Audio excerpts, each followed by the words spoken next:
देश की संसद में जब वक्फ संशोधन बिल को लेकर घमासान मचा हुआ था, उसी वक्त केरल के कुछ सांसद संसद परिसर में हंगामा कर रहे थे, जोरदार प्रदर्शन कर रहे थे। एक मुद्दा है जिसे लेकर केरल की विधानसभा में भी जोरदार तरीके से चर्चा हो रही थी और केरल के मुख्यमंत्री विजयन से लेकर कांग्रेस पार्टी के नेता सतीशन और इसके अलावा तमाम विपक्षी दल एक आरोप लगाते आए हैं।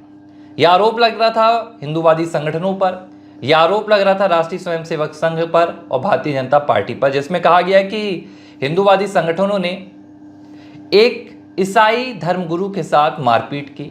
ये पूरा मामला मध्य प्रदेश के जबलपुर का बताया गया।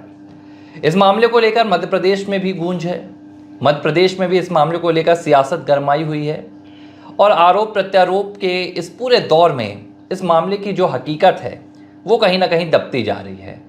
अब कांग्रेस नेता राहुल गांधी का एक बयान भी आया है सोशल मीडिया पर। उन्होंने ट्वीट कर राष्ट्रीय स्वयंसेवक संघ को निशाने पर लिया। राहुल गांधी ने कहा कि वक्फ की तरह ही अब राष्ट्रीय स्वयंसेवक संघ की नज़र जो कैथोलिक चर्च हैं उनकी संपत्तियों पर है। राहुल गांधी क्या राजनीति करना चाह रहे हैं? राहुल गांधी की राजनीति में अब अल्पसंख्यक समुदाय मुस्लिम वर्ग के बाद क्या ईसाई वर्ग जो है वो आ गया है। उनके वोट बैंक जो पहले से है उस पर राहुल गांधी की नज़र भी है, क्योंकि केरल में अगले साल विधानसभा चुनाव भी है।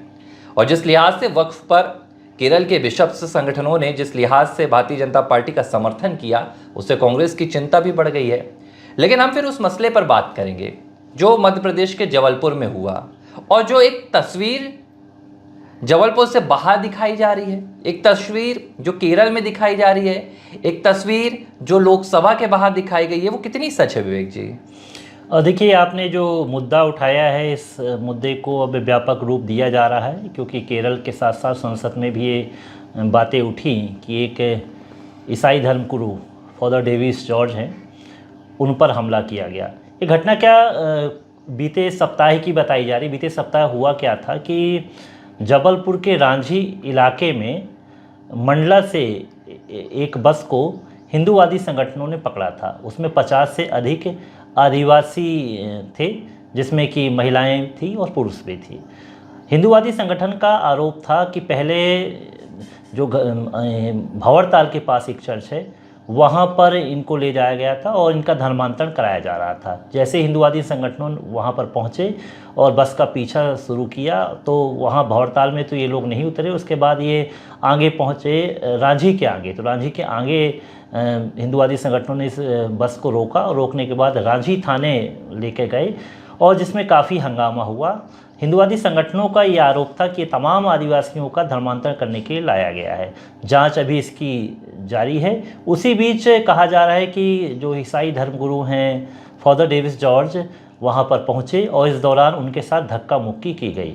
अभी इस पर विरोध प्रदर्शन हुआ। ईसाई मिशनरी के लोग एसपी ऑफिस से पहुंचे, इस पर जांच हुई और उसके बाद अभी कुछ दिन पहले ही अज्ञात लोगों पर एफआईआर भी रांझी थाने में दर्ज हुई। अज्ञात में ये देखा जा रहा है कि आखिर किसने हमला किया। धक्का मुक्की की तस्वीरें, वीडियो भी आए थे, लेकिन इसमें कहीं पर भी अभी ये तय नहीं हो पाया कि हिंदूवादी संगठनों ने ही फादर डेविस जॉर्ज के साथ हमला किया है, क्योंकि वहाँ पर थाने में काफ़ी भीड़ थी और भी लोग हो सकते हैं।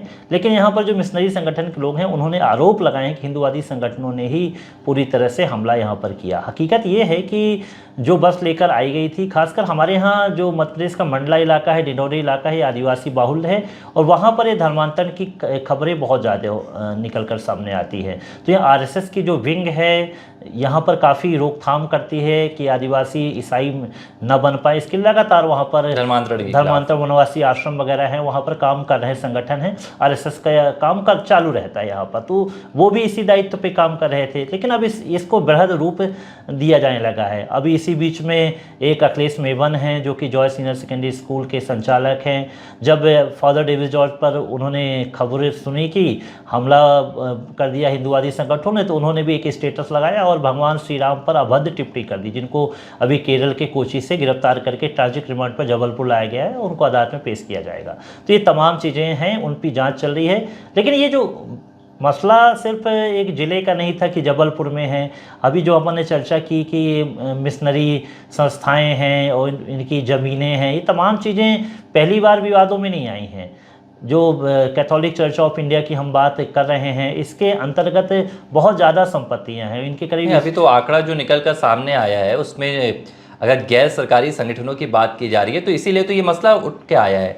राहुल गांधी ने जो आरोप लगाया है, राहुल गांधी ने कहा कि वक्फ के बाद अब जो आरएसएस है उसकी नज़र कहीं ना कहीं जो चर्चों की संपत्ति उस पर है। लेकिन सच्चाई आप ये भी सुन लीजिए कि अगर सेना और रेलवे दो सरकारी संस्थानें हैं जिनके पास सबसे ज़्यादा ज़मीन है, जब सबसे ज़्यादा संपत्ति है, जो तीसरे नंबर पर आता है संपत्तियों के मामले में गैर सरकारी में, वो वक्फ है। और वक्फ के बाद अब कहा जा रहा है कि जो चौथी सबसे बड़ी संपत्ति है वो कैथोलिक चर्च के पास है, जिसमें करीब 26,000 के करीब स्कूलें हैं, कॉलेजेस हैं, अस्पताल है, ये तमाम चीज़ें बनवाई गई हैं।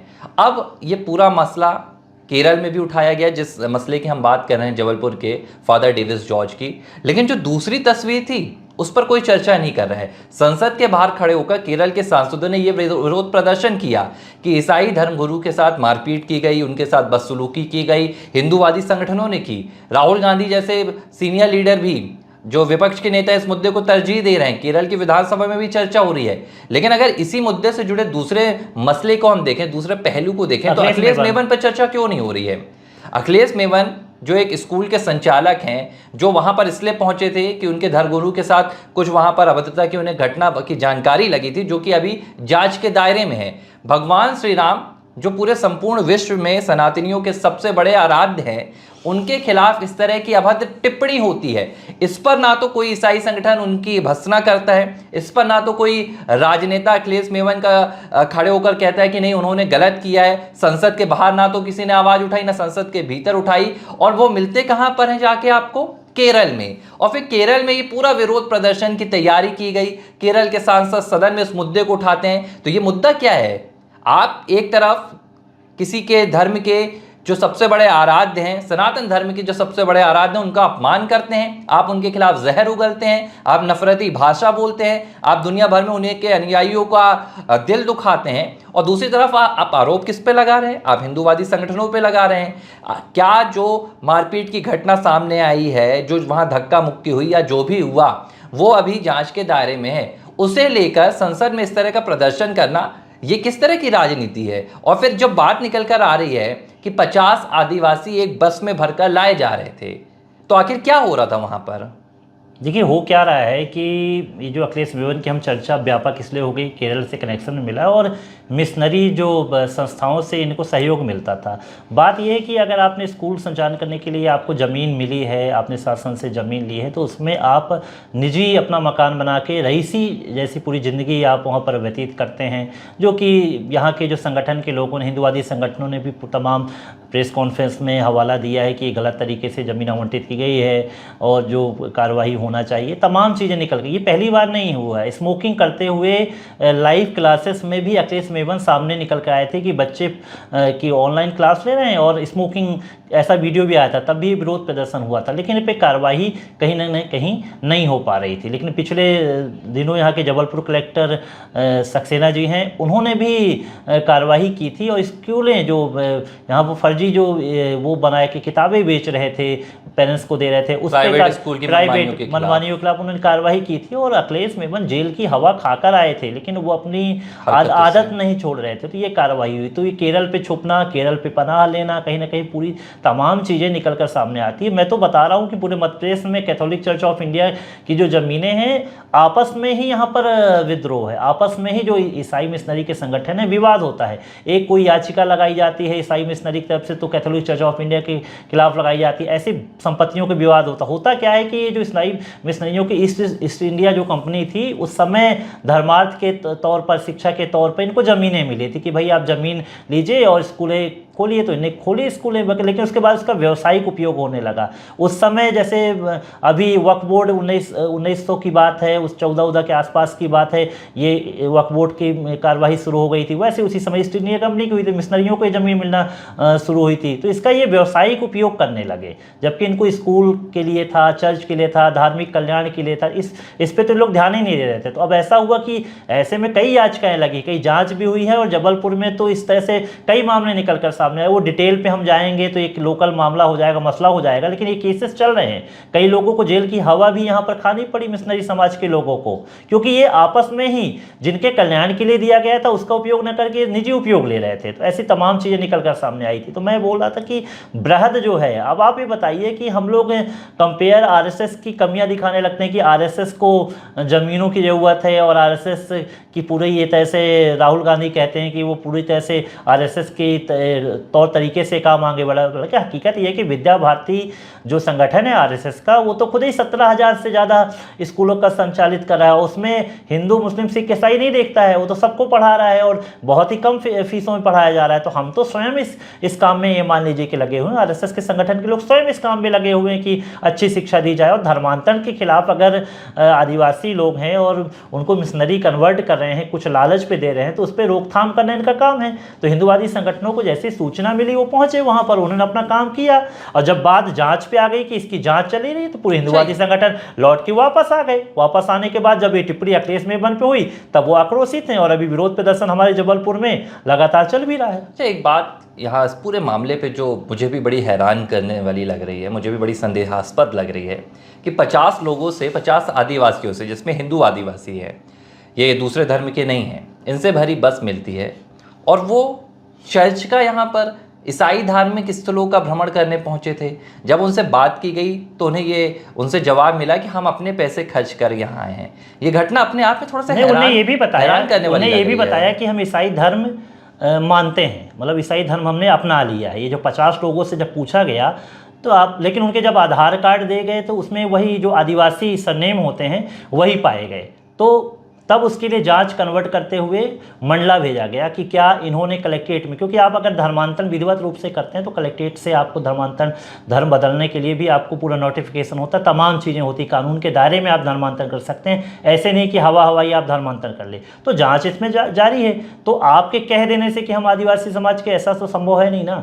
तो क्योंकि अब इसमें दो भी और चीज़ होती है कि आप मिशनरी भी बन गए और आप आदिवासी भी है, तो आदिवासियों के जो हितों के लिए जो योजनाएं मिलती फिर उसका आप लाभ मत लीजिए।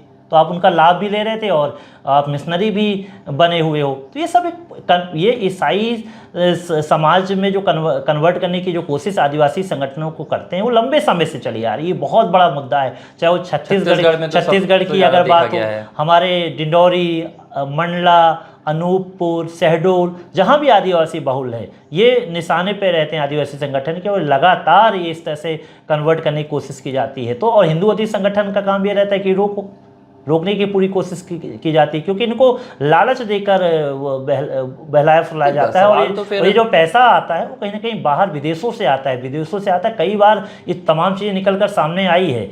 तो मैं ये मानता हूँ कि छोटा ये मुद्दा, हम जिस बात की चर्चा करें, छोटा मुद्दा नहीं है। केरल से पूरी तरह से कनेक्शन हुआ, अखिलेश मेमन का वहाँ पर जाना, वहाँ पर पनाह लेना, उसके बाद पकड़ा जाना, हमारे भगवान आराध्य पर टिप्पणी करना, ये तमाम चीज़ें हैं जो बहुत बड़े गिरोह को दिखा रही हैं। और मध्य प्रदेश शासन जो है इसमें लगातार कार्रवाई कर रहा है। आप देखिए धर्मांतरण के खिलाफ कितने कड़े हैं। नहीं तो अखिलेश मेमन इस बात को जानते थे कि केरल में वामपंथी सरकार है, केरल में विजयन सरकार उनको शरण देगी, शायद मध्य प्रदेश की पुलिस उन तक ना पहुंच पाए। हालांकि ऐसा नहीं हो पाया।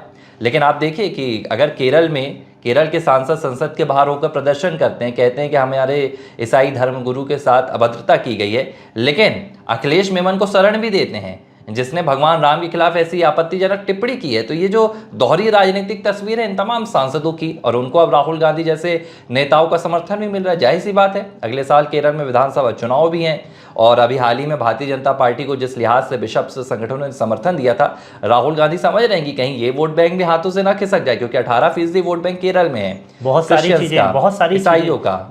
चीजें हैं और इसे लेकर अब पूरी तरह से ये कवायद की जा रही है कि, लेकिन जो तस्वीर है, असल तस्वीर ये है। एक और तस्वीर मैं आपको बता दूं, एक तस्वीर और बता दूं। ये राहुल गांधी की दोहरा रवैया इसलिए आता है कि राहुल गांधी एक अलग बात बोलते हैं, लेकिन उनके एक संगठन है, युवक कांग्रेस संगठन के जो एक अध्यक्ष हैं, वो अखिलेश मेमन के यहाँ पर स्वयं विरोध करते हैं और स्कूल की दीवार के बाहर जय श्री राम के नारे लिख के आते हैं। मतलब जबलपुर में जो विरोध है अखिलेश वेवन का व्यापक है। व्यापक इसलिए कि उन्होंने गलत किया। यहाँ देखिए, पार्टी से हट के ऊपर भी, हो रहा है पार्टी से हट के, लेकिन जो राष्ट्रीय अध्यक्ष पूर्व रह चुके हैं कांग्रेस के, वो इस चीज़ को नहीं मानते। उनको तो केरल की ओर दिखता है, केरल में वोट बैंक कैसे आ जाए।